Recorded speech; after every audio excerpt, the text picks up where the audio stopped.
तरंग रेंज बड़ी हो गई। Walking, standing on both limbs, standing on both limbs separately, sitting on a chair, squatting, sitting cross-legged. If there is pain or inability to do these, hip is involved. Pain, swelling, deformity, loss of function. Loss of function, walking, standing on both limbs, standing on one limb, right and left separate, sitting on a chair, doctor बैठे, आप बैठे, squatting, cross-legged sitting. अगर ये सब चीज ठीक है, तो है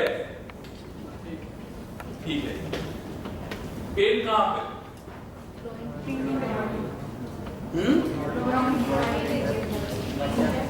Pain in groin is fine, but pain in back or pain in knee can also indicate anything because of reference. अगर पेन में तुमने नी भूल गए, तो you are almost gone. Why knee? Operator nerve की जो पोस्टीरियर ब्रांच है वो नी सप्लाई करती है, एंटीरियर ब्रांच रेफर पेन नी में हो सकता है और प्रॉब्लम हिप में हो सकता है। तो नी पेन में हिप देखना नहीं भूलना, ठीक? तो सबसे पहले ये होगा कि तुमने आइडेंटिफिकेशन एंड डेमोग्राफिक डाटा लिया पेशेंट का, आईडी, टाइम, प्लेस, पर्सन, फिर सवाल पूछा when were you completely all right, then what happened, और उसके बाद जितनी भी कंडीशन, जितनी भी सिम्टम तुमको मिले, pain, swelling, deformity, loss of function, उसमें हर एक के बारे में तुमने पता किया। Onset, course, duration, treatment taken, response, aggravating factor, relieving factor, associated factor, ये चेक लिस्ट है तुम्हें। लॉन्ग केस है हिप का, ठीक है? Onset, course, duration, treatment taken, response, aggravating factor, relieving factor, associated, ठीक? उसके बाद तुमने पेन के बारे में 4 चीज और पूछी। Site, character, intensity, radiation.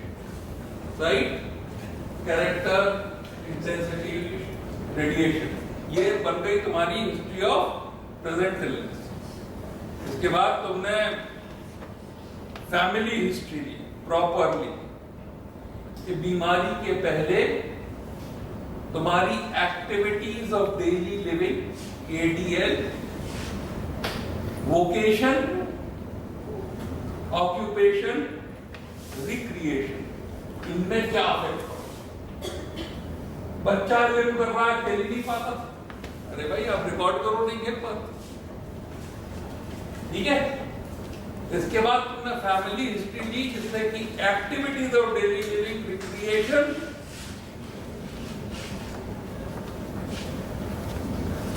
Occupation और वोकेशन में क्या फर्क है।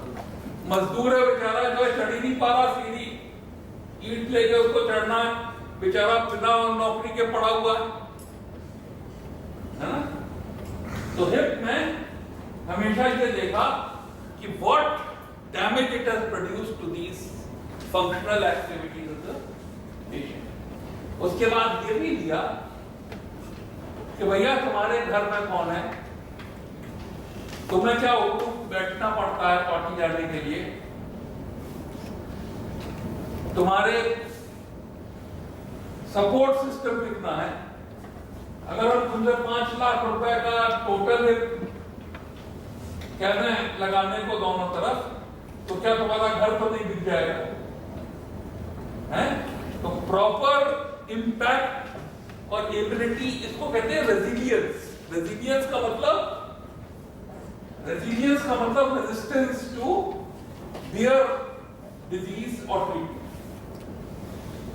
ठीक है? तो रेजिलियंस मेजर करने की कोशिश करनी चाहिए। अच्छी हिस्ट्री क्या कहती है जो मरीज की रेजिलियंस का भी अंदाज लगा दे। वो जो तुमको उन्होंने तुम उनका रेस्पिरेटरी ऑस्कल्टेशन पे लेक्चर सुनना डॉक्टर राजेंद्र प्रसाद का यूट्यूब पे यहाँ पे दिया था, पता नहीं किस बैच को दिया था, आई डोंट नो। तो उन्होंने ये कहा था, peep into the pocket of your patient, not to pick pocket but to prescribe accordingly, ये स्टेटमेंट आता है। तो इसलिए जो ट्रीटमेंट प्रिस्क्राइब करना चाहिए वो पेशेंट की पॉकेट के हिसाब से करना चाहिए, पेशेंट की एक्टिविटीज और डेली लिविंग के हिसाब से करना चाहिए। बेचारा खेत में जाता है, स्क्वाट करता है, आपने टोटल हिप रिप्लेसमेंट कर दिया, है ना, डोंट डू इट, ठीक है। अब इसके बाद next step, examination of it. तो general examination, systemic examination and local examination. तो systemic, general examination, systemic examination, local examination में हिप से पर्टिनेंट क्या चीजें देखना बिल्कुल जरूरी है। सबसे पहले अनीमिया देखना जरूरी है, क्योंकि अगर ऑपरेट करना पड़ा तो अनीमिया इंपॉर्टेंट है।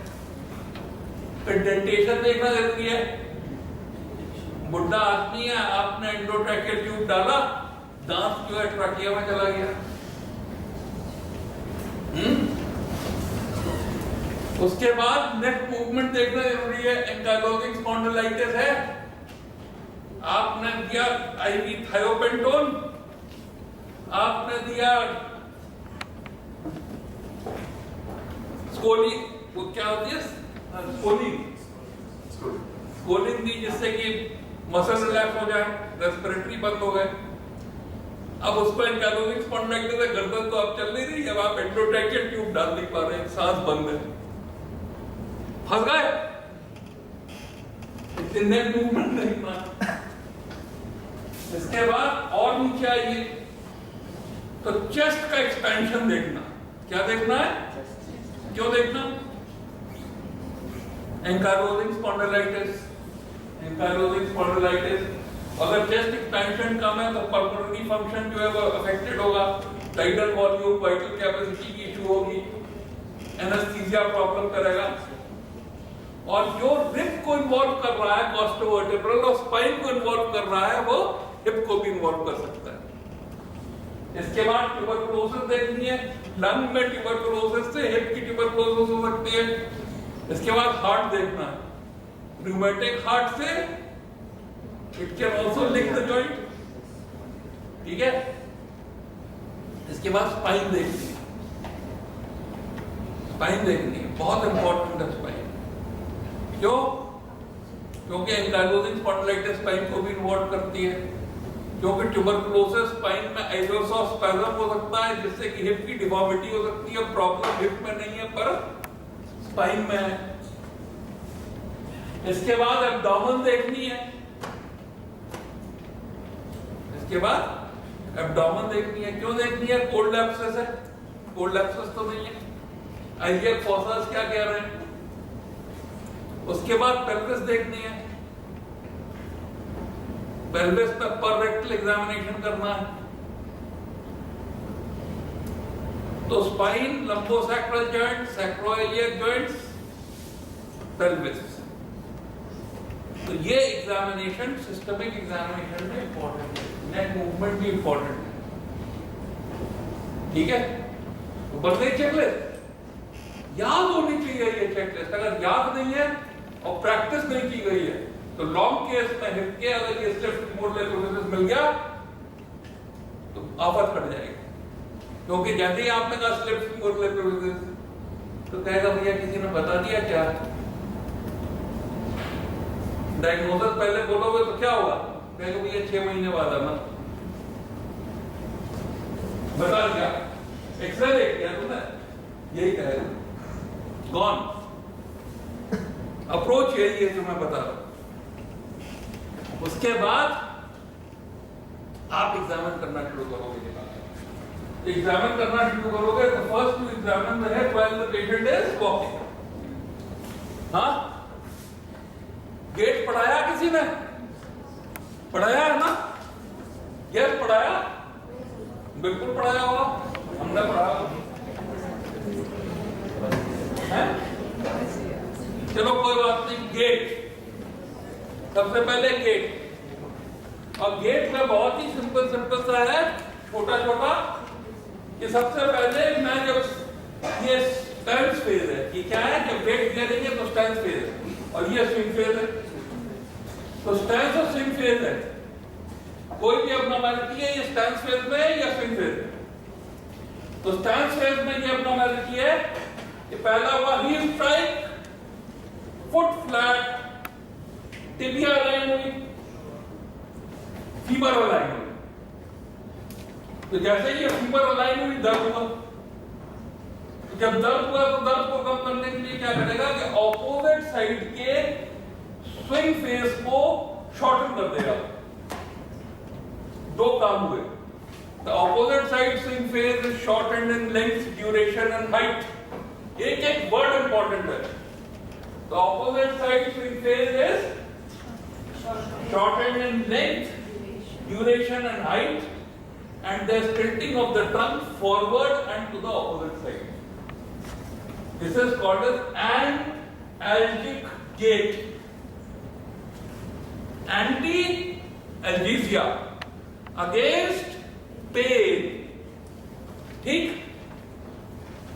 अब दूसरा गेट स्टैंड फेस की एब्नॉर्मैलिटी, वो ये हुआ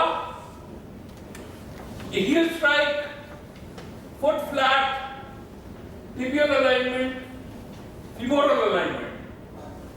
अब femoral alignment में होता यह है कि तुमको नहीं दिखता कि ये pelvis जो है, इधर का जो फुट है, इधर वाला, ये प्लांटर फ्लेक्स कर जाता है।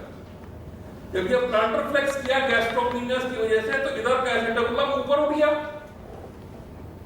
तो मेरी स्पाइन जो है, now it comes in line with this limb, तो मेरी line of gravity is following with in this foot.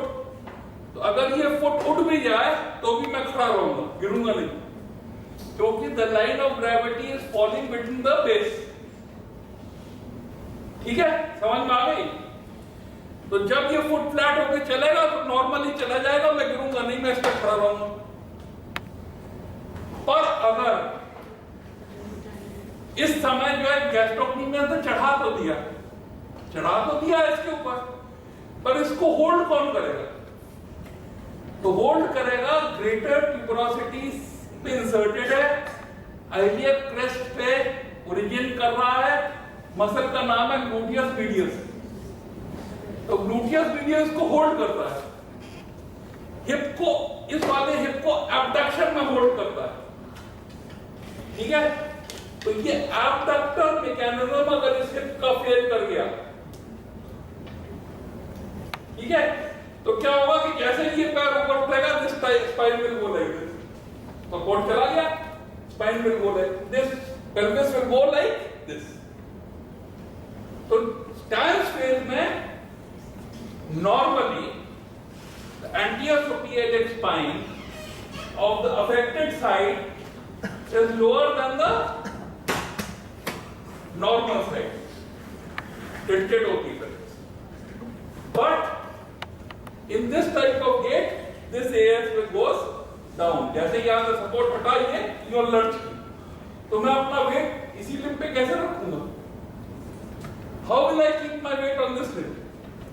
The heel strike, foot flat, tibial alignment, femoral alignment जैसे हुआ और ये उठा, तो अब ये तो नीचे जाने लगी, तो मैंने ट्रंक टिल्ट कर दी। So tilting of the trunk towards the same side, ipsilateral lateral bending of the spine in the stance phase. Ipsilateral lateral bending of the spine in the stance phase is called as Trendelenburg gait. It's called as Trendelenburg gait. तो स्टैन्सफेस की दो एब्नॉर्मैलिटीज, एंटाल्जिक, ट्रेंडलेनबर्ग। Swing face की दो एब्नॉर्मैलिटीज, swing face की दो एब्नॉर्मैलिटीज समझ लो। एक एब्नॉर्मैलिटी ये है कि जब स्विंग करता है, जब फॉरवर्ड स्विंग करता है तो जो स्विंग करता है तो जब तक till it reaches the opposite limb, it is called as swing to, और फिर नी एक्सटेंड कर जाता है तो it is swing through। तो swing to में करते वक्त ये टो जो है ये जमीन में लग सकता है। तो टो को बचाने के लिए क्या होता है कि हिप और नी फ्लेक्स करता है और एंकल डॉर्सीफ्लेक्स करता है। तो स्विंग टू में hip and knee flex and ankle dorsiflex, तब swing टू बचेगा, नहीं तो ये टो क्या करेगा, ग्राउंड में स्टिक कर जाएगा। तो डॉर्सीफ्लेक्स एंकल कौन सी नर्व करेगी? Common peroneal nerve. Common peroneal nerve किसको सप्लाई करती है? The Himalayas are not dry places, tibialis anterior, extensor hallucis longus, extensor digitorum, longus and brevis and peroneus tertius, है ना? तो जब फुट अगर डॉर्सीफ्लेक्स नहीं हो पा रहा है तो हिप और नी हाइपरफ्लेक्स होगा। तो नॉर्मली स्विंग फेस कैसे जाता है? नॉर्मली स्विंग फेस जाएगा टो से झूठा और हील पे एंड करेगा। तो normally the gait is toe to heel, toe से छूटेगा और हील पे एंड करेगा। और यहां पे क्या होगा कि फुट ड्रॉप कर लिया तो हिप और नी हाइपरफ्लेक्स किया और एंड टो पे करेगा। तो toe to toe gait which is high steppage to to toe gait होगा, क्योंकि फुट क्या कर रहा है, ड्रॉप कर रहा है। एंकल का एक्टिव डॉर्सीफ्लेक्शन एब्सेंट है। ठीक है, तो हाई स्टेपिंग गेट याद हो गया। दूसरा गेट कि सेरेब्रल पैल्सी हो गई, ये पैल्सी की हेमीपेरिसिस हो गई। अब मेरा नी ठीक से बेंड नहीं कर पाता, स्पैस्टिक। तो इसमें क्या होगा कि जब मैं स्विंग टू करूंगा तो मेरा नी तो बेंड ही नहीं हो रहा। My knee is not able to bend. Therefore, instead of going straight in the sagittal plane, I will go like this. This will become circumduction. अगर bilateral circumduction gate हो जाए, इधर से ये गया और इधर से ये, so this becomes scissors gate. अगर bilateral Trendelenburg gate हो जाए तो that becomes Butling gate। पढ़ाया है तुम लोगों को, छोड़ बोल रहे, ठीक है? तो सारे के सारे पढ़ा दिए, ऑलराइट। इसके अलावा जो है शॉर्ट शफलिंग गेट होता है, इस तरह का पार्किंसनिज्म वाला, हाँ। और इसके अलावा एटैक्सिक गेट होता है, कभी इधर चले जा रहे हैं, कभी इधर चले जा रहे हैं, एल्कोहल वाला, ये सब पढ़ा रखते हैं। ये तुम लोगों ने झूठ बोला, नहीं तो इतने आसानी से नहीं बोल पाते। तो ये गेट एब्नॉर्मैलिटी। उसके बाद स्टैंडिंग ऑन बोथ लिम्स की स्टैंडिंग सिमेट्रिकल होनी चाहिए, इक्वल वेट होना चाहिए both limbs, and you should be able to stand like this also with both limbs together। And one thing that you can test is you can say हाथ फैलाओ, आंख बंद करो। अगर वो किसी तरफ गिरने लगे, रोम्बल साइन पॉजिटिव है, इसका मतलब सेरिबेलम की प्रॉब्लम। जब तुम इसको देख रहे हो, उसकी कॉलम या सेरिबेलम, तो जब तुम मरीज को देख रहे हो प्योर शॉर्ट केस में, तो सबसे बड़ा खतरा क्या होता है कि एग्जामिनर वॉच कर रहा होता है, ठीक है? तो जिस लड़के ने दोनों पैर मिलवाए, हाथ फैलाए, आंख बंद करवाई, ज्यादा नंबर मिलेगा। ठीक है। अब सवाल उठता है इससे आगे का। तो तुमने इसके बाद एक लिंब पे खड़ा करके देखा, उसमें तुमने ट्रेंडलेनबर्ग साइन देखा, ठीक है। उसके बाद तुमने सिर्फ चेयर पे बैठाया, अगर वो योग करके बैठ पा रहा है इसका मतलब हिप फ्लेक्स नहीं हो रहा। अगर वो सिर्फ नहीं कर सकता कर्सर की तरह से, कर्सर के ये जो यहाँ पे लगे हैं, कमर बिल्कुल इससे लगी हुई है, सटी हुई है, इसका मतलब हिप 90 डिग्री फ्लेक्स नहीं करता, ठीक है। इसके बाद तुमने स्क्वाट कराया और क्रॉस लेग सेट कराया, अगर इतना सब ठीक है तो कहोगे भैया हिप ठीक है जाओ। अगर नहीं ठीक है तो इसका डिटेल्ड एग्जामिनेशन इंपॉर्टेंट हो जाता है। और हिप का जो डिटेल्ड एग्जामिनेशन है उसकी पहली कैरेक्टरिस्टिक जो है 4 है। Proper light, hard bed, proper exposure, comfortable bed. इसका मतलब यहां से नीचे लिपल लाइन से नीचे no clothes except loin cloth.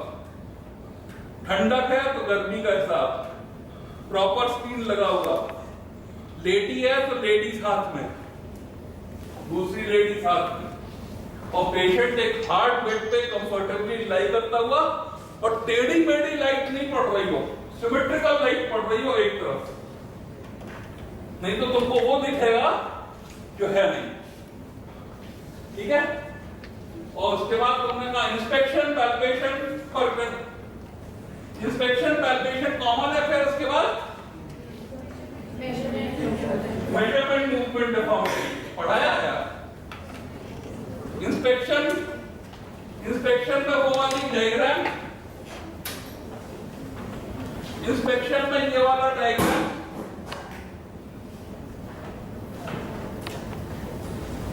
I always take pride in making a good diagram.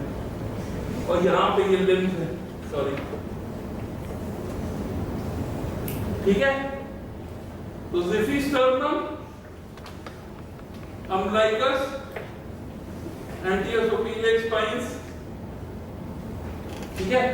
तो सबसे पहला एग्जामिनेशन स्पाइन का, फिर लेवल ऑफ एंटियोसोपिलिक स्पाइन, फिर swelling, scar and sinus around hip, फिर level and prominence of the trochanter, फिर wasting attitude of the hip, फिर wasting attitude of the hip में फ्लेक्शन एक्सटेंशन में क्या पोजीशन है, एडक्शन अबडक्शन में क्या है, इंटरनल एक्सटर्नल रोटेशन में क्या है, उसके बाद वेस्टिंग, उसके बाद लेंथ, उसके बाद स्ट्रेट लेग रेजिंग, उसके बाद डॉर्सिफ्लेक्शन ऑफ एंकल, ठीक है। डॉर्सिफ्लेक्शन ऑफ एंकल नहीं होना चाहिए, एलपीएन इन्वॉल्व हो सकती है, ठीक है। तो ये इंस्पेक्शन हो गया। पैल्पेशन में confirm the finding of inspection, और इसके अलावा बाकी सब टीज हैं, टी है, 5 टी है, 1 2 3 4 5, temperature, tenderness, transmitted movements, telescopic and trochanter, ठीक है। ट्रोकेंटर की थिकनिंग, ट्रोकेंटर की टेंडरनेस, ट्रोकेंटर का लेवल, और ट्रोकेंटर का लेवल पता करने के लिए 4 टेस्ट हैं, Nilson's line, Shoemaker's line, Finney's parallelogram and Bright's triangle, ठीक है। अब इसके बाद पैल्पेशन के बाद measurement, is true length and apparent length. Apparent length is taken from xiphisternum to tip of medial malleolus with both limbs parallel to each other and parallel to the trunk. अगर ये position possible ना हो तो apparent length पे comment नहीं करना है। true length is taken with pelvis square and limbs in identical position. It is taken from anterior iliac spine, adductor tubercle, and anterior iliac spine to tip of medial malleus. If there is a shortening, you draw those 4 lines to define upward displacement of the trochanter to find out whether the shortening is above the trochanter or below it. Then you test for movements. Movements are tested on flexion extension axis, adduction abduction axis, and internal and external rotation axis. Movements, अब मान लो ये foot है, ये neutral है, ये heal है, ये to है, तो ये एक्सटर्नल रोटेशन हो गया और ये इंटरनल रोटेशन हो गया। तो जिस पोजीशन ऑफ फ्लेक्शन और एबडक्शन एडक्शन में तुम राइट को टेस्ट कर रहे हो, उसी में लेफ्ट को भी टेस्ट करोगे। ठीक है, जब एक एक्सिस पे मूवमेंट टेस्ट कर रहे होते हैं तो बाकी दोनों एक्सिस पे हिप की पोजीशन सेम होनी चाहिए, आइडेंटिकल होनी चाहिए। अब तुमने ये वाला मूवमेंट मान लो टेस्ट करना शुरू किया, तो लेट अस से ये मूवमेंट क्यों घट सकता है? ये मूवमेंट इसलिए घट सकता है कि ये अगर हिप है तो दिस इज द हिप, तो अगर मान लो ये मूवमेंट घट रहा है, supposing this movement is decrease, either it can decrease because there is a fibrous connection across the joint which is called as fibrous ankylosis, or there is a bony connection across the joint which is called as bony ankylosis, or this muscle is contracted, this soft muscle जो आ रहा है ये contract हो गया, तब ये movement घट जाएगा, है ना? और there is a deformity, there is a deformity, जब ये बाहर को जाना शुरू करता है तो ये जो आर्टिकुलर सरफेस है ये एग्जॉस्ट हो जाता है। तो ये 4 रीजंस हैं मूवमेंट घटने के। अब जो ये ट्रू एंकाइलोसिस वाले रीजंस हैं ये सारे, इसमें ये मूवमेंट भी घट जाएगा और ये मूवमेंट भी घट जाएगा। That means flexion extension both will decrease, internal external rotation both will decrease. Whereas अगर मैल यूनियन है, डिफॉर्मिटी है या कॉन्ट्रैक्चर है, तो only one movement will decrease. बात समझ में आ गई नहीं आ गई? अगर मेटाकार्पो फेरिंजियल जॉइंट के बीच में एंकाइलोसिस हो गई तो ना फ्लेक्स करेगा ना एक्सटेंड करेगा, पर अगर फ्लेक्सर कॉन्ट्रैक्चर है तो फ्लेक्स कर जाएगा पर एक्सटेंड नहीं करेगा। बात समझ में आ गई? हाँ, अच्छा। अब अगर मान लो ये फ्लेक्सर कॉन्ट्रैक्चर है हाथ यहां से होगा, तो सबसे पहले क्या होगा कि जितना इसका डॉर्सिफ्लेक्शन होता है उतना इसका नहीं हो पाएगा। तो first thing is dorsiflexion will decrease, the second thing is dorsiflexion will be absent, and third thing is that there will be a palmar flexion deformity. There will be a palmar flexion deformity. So what is a deformity? Deformity is the position of the wrist in palmar flexion beyond which dorsiflexion is not possible. बात समझ में आ गई नहीं आ गई? हाँ? तो अगर तुम कह रहे हो कि palmar flexion deformity है और तुम कह रहे हो 5 डिग्री डॉर्सिफ्लेक्शन है, तो तुम मर गए नहीं मर गए? Yes finish. क्योंकि deformity by definition opposite movement नहीं होगा। ठीक है, इसीलिए अगर तुम कह रहे हो कि एबडक्शन डिफॉर्मिटी है एक में और कह रहे हो तो 5 डिग्री एडक्शन है, तो क्या होगा? गॉन। ठीक है, तो ये गलतियां ना करो इंसान में, ये बहुत जरूरी है। तो ये गलतियां एमएस तक करते जाते हो, ठीक है।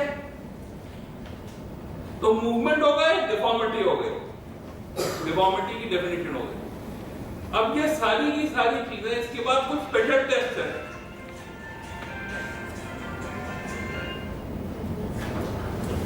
जो डिफॉर्मिटी है, इसके बाद कुछ स्पेशल टेस्ट हैं।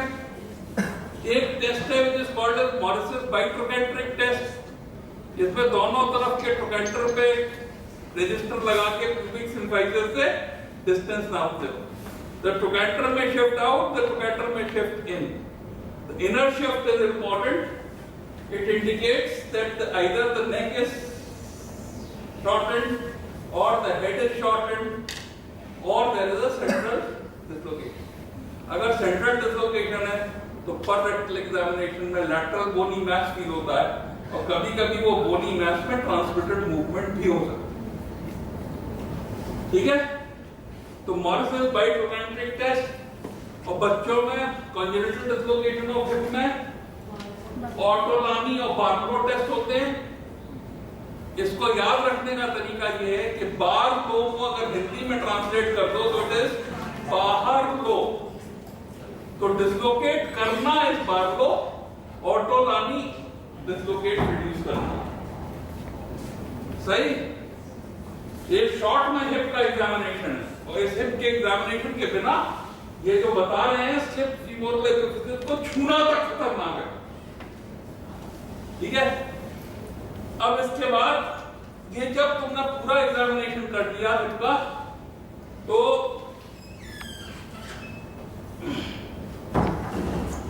तुम सारी की सारी फाइंडिंग्स को फॉलोइंग में क्लासिफाई कर देते हो। फॉलोइंग कंडीशन में क्लासिफाई करते हो। पढ़ा रखा है, नहीं पढ़ा रखा है, झूठ बोल रहे हो, पढ़ा रखा ना, हाँ? इतना कैसे आता है? फ्लेक्शन,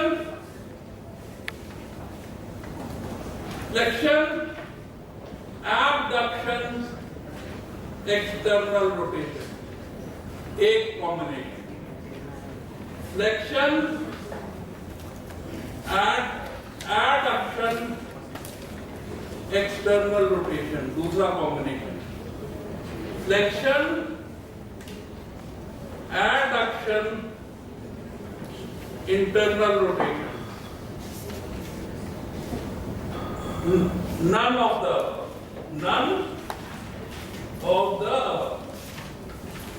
चार कॉम्बिनेशन हो गए। अब फ्लेक्शन, एबडक्शन, एक्सटर्नल रोटेशन का कॉजेस बोलो।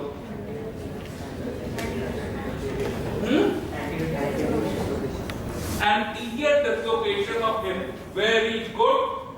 और एक फिजिकल साइंस जो कहते हैं कि एंटीरियर डिसलोकेशन ही है, था और कुछ नहीं हो सकता। लेंथनिंग, ट्रू लेंथनिंग, बोनी मैस फील होगा, हो भी सकता है मोटे आदमी में, ना भी। पर अगर लेंथनिंग है, ट्रू लेंथनिंग है, तो एंटीरियर डिसलोकेशन है, ठीक है। अब दूसरा कॉज,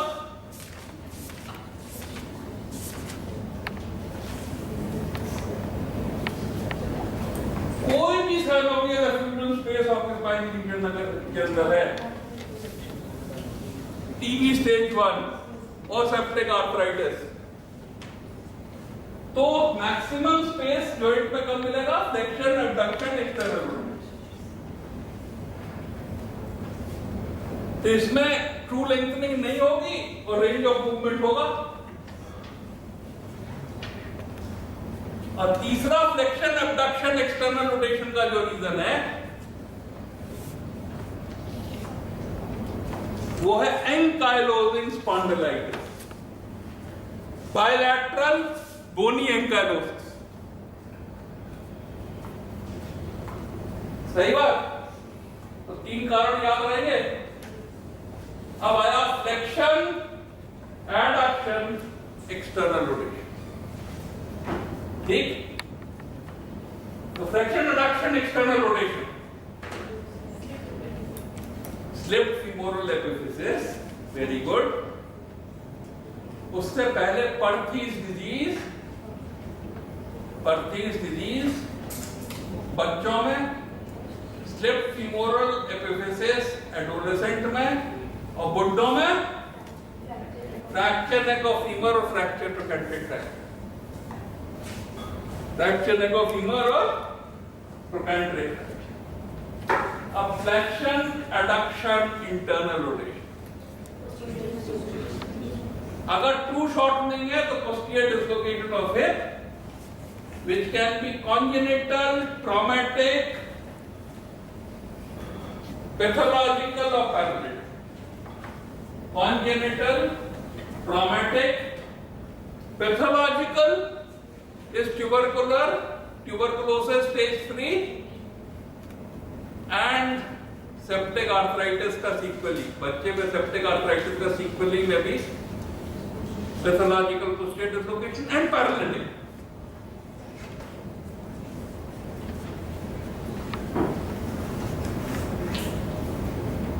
इसके अलावा फ्लेक्शन, एडक्शन, इंटरनल रोटेशन में अगर शॉर्टनिंग नहीं है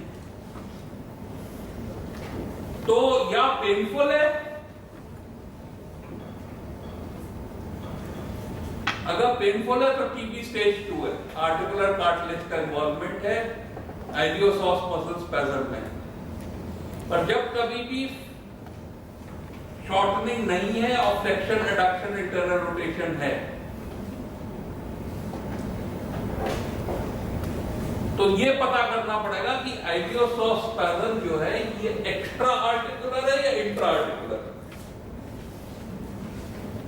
एक्स्ट्रा आर्टिकुलर में अगर अपेंडिसाइटिस हो जाए तो है, एमीबिक टेफ्लाइटिस हो जाए तो है, अनडिसेंट्रिक टेस्टिस का टॉर्जन हो जाए तो है, आइलियम की ऑस्टियोमाइलाइटिस है तो है।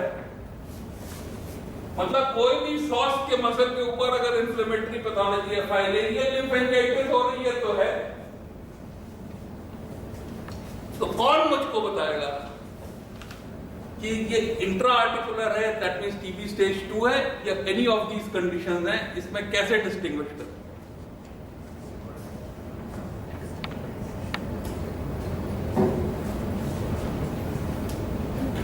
बोलो।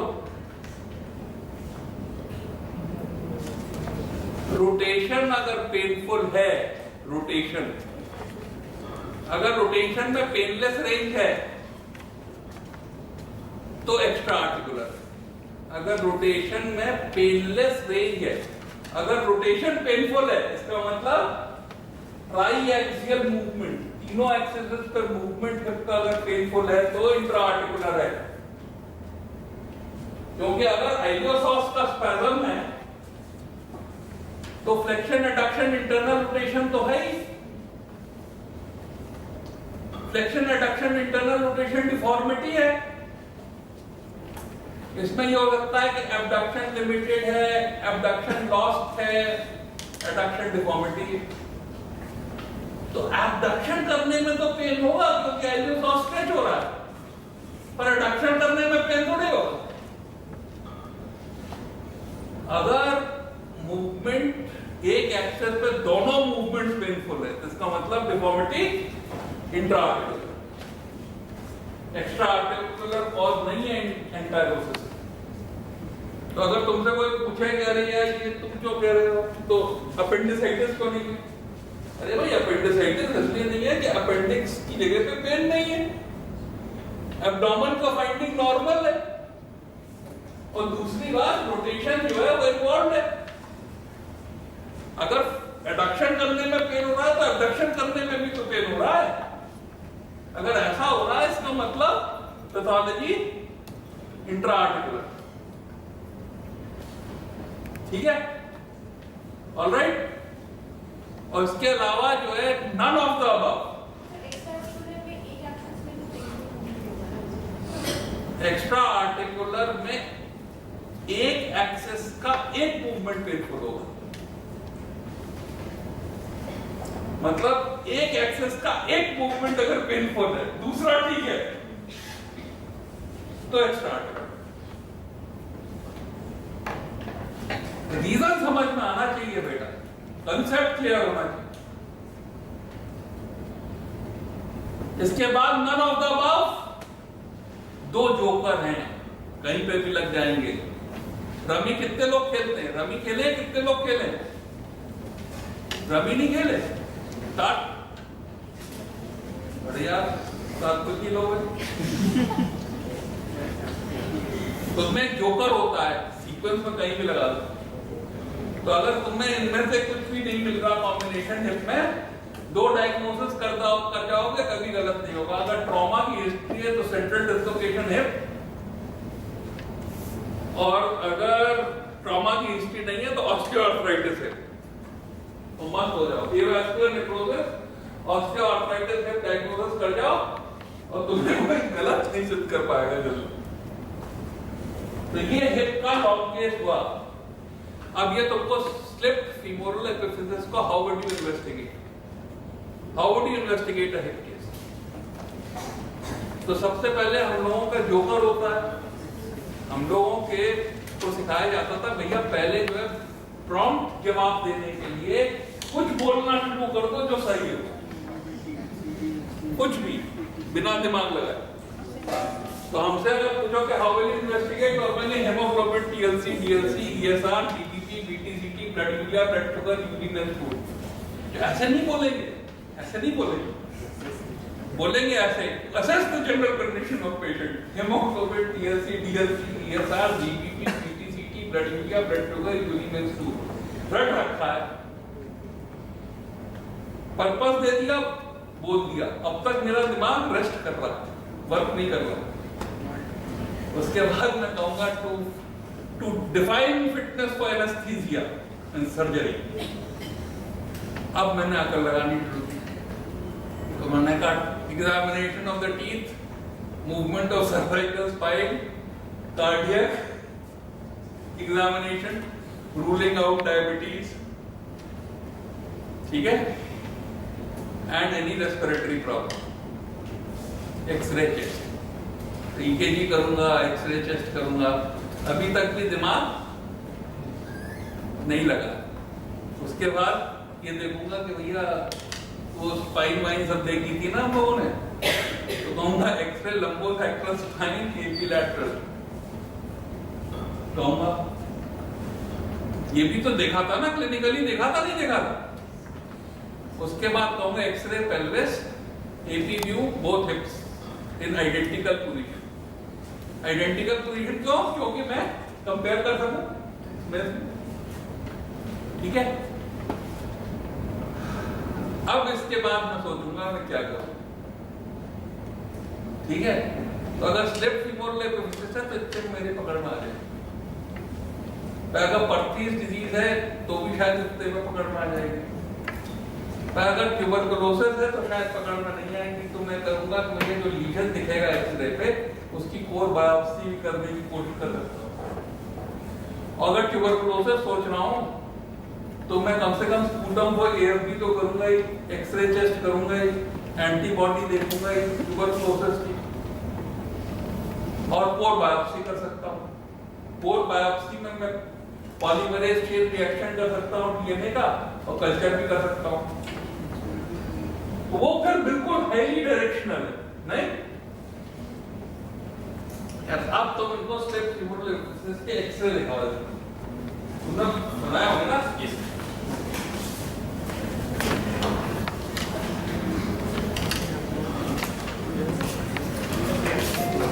Slip femoral epiphysis, hypogonadic obese males, adolescent males, ये इसकी पिक्चर है।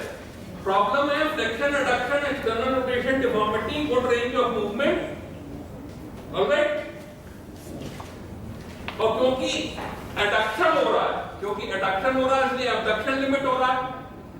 अबडक्शन लिमिट हो रहा है तो इसका मतलब पेंडुलम का गेट आ सकता है, क्योंकि अबडक्शन पर रिलाई कर रहा है ना गेट तो, ठीक है। अगर सडनली हो जाए तो सडन ऑनसेट हो सकता है आपके अंदर। पर इसमें ब्यूटी क्या है, इसमें ब्यूटी ये कि तुम्हारे पास तो है, ये है। देखो अगर तुम ये देख रहे हो तो तुम्हें ये लाइन पता है कौन सी होती है? ये जो सेंटर लाइन जाती है, ये सेंटर लाइन यहाँ पे गई, ये सेंटर लाइन यहाँ तक गई, और ये चंद्राकार क्या है? एपिफिसिस है, और यहाँ पे टूट गई, इसके बाद ये शुरू हुई। तो what is the first important sign? Centre line is broken. और उसके बाद ये जो है ये नेक रह गई, ये नेक है और ये एपिफिसिस है। And what has happened to this epiphysis? That it is shifted down. तो नेक की एक्सिस ये है और एपिफिसिस की एक्सिस ये है। इसका मतलब क्या होगा? कॉक्सा बड़ा हो गया, इसका मतलब एब्डक्शन डिफॉर्मिटी खत्म हो गई। अगर एब्डक्शन डिफॉर्मिटी बहुत खत्म हो गई, बैठ जाओ बैठ जाओ, एब्डक्शन डिफॉर्मिटी बहुत खत्म हो गई तो ट्रेंडिलेनबर्ग गेट आ जाएगा। अभी समझाया तुमको। एक इसमें बहुत इंपॉर्टेंट चीज है जो कि इस एक्सरे में नहीं देखते, वो चीज ये है जिसका कि ध्यान रखना पड़ता है, जो इसमें नहीं देखते। वो चीज ये है कि अगर ऊपर से देख रहे हो ये ट्रोकेंटर और ये नेक है, ऊपर से देख रहे हैं ये नेक है और ये एपिफिसिस अगर जाती है तो ये पीछे जाती है। What happens to the epiphysis?